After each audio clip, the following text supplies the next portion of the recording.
Raging in the eastern Syrian city of Deir el-Zor after Islamic State terrorists launched their largest assault in months on the encircled city. It suggested ISIL also massacred up to 280 civilians for reportedly cooperating with Syrian troops, while at least 400 more are said to have been abducted. Now, the assault comes just 2 days after Russian humanitarian aid was airdropped into the besieged town.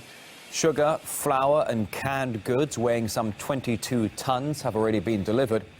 But Deir el-Zor is only one of a number of encircled towns currently in the grip of a full-blown humanitarian disaster. Before the siege, we led proper lives. When the armed rebels entered the village, they revealed their true intentions. In the beginning, people were oblivious, but now it has all become clear. They are nothing but traders of people's blood.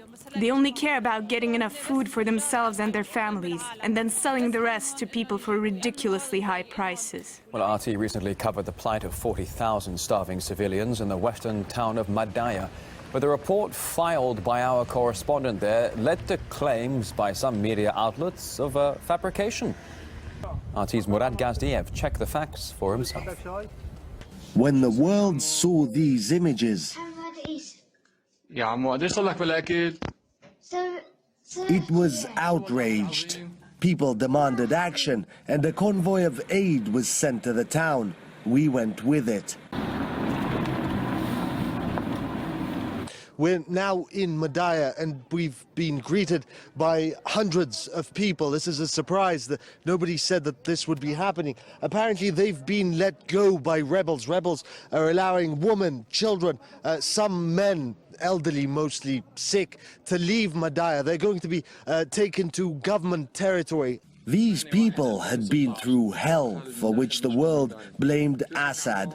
But the truth is rarely black and white. The government sent us aid, but we never got it because it was sold off.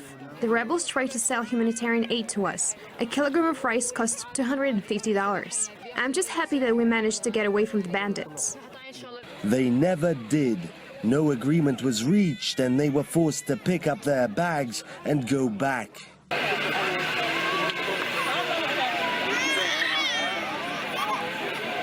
But their words hit the wrong chords with some. A German tabloid, Bild, accused the refugees of being, quote, regime actors.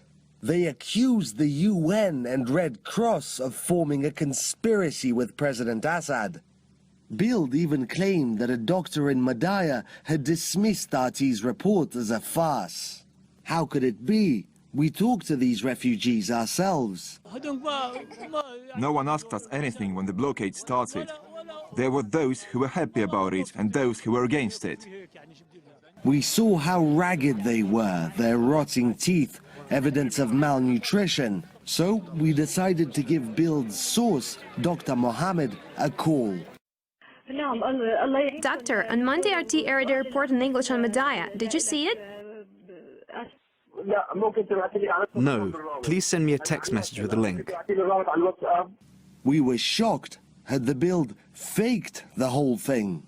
Reportedly, the refugees weren't allowed to leave, despite making it to neutral territory. Can you comment?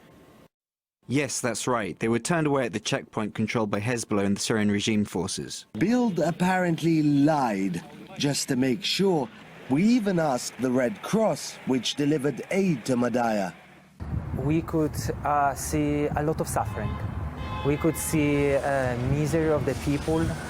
We could see the crowds who were waiting to be evacuated, who were waiting for aid to be delivered. Bild falsely accused people who had starved for months of being actors just because they didn't like what these people had to say.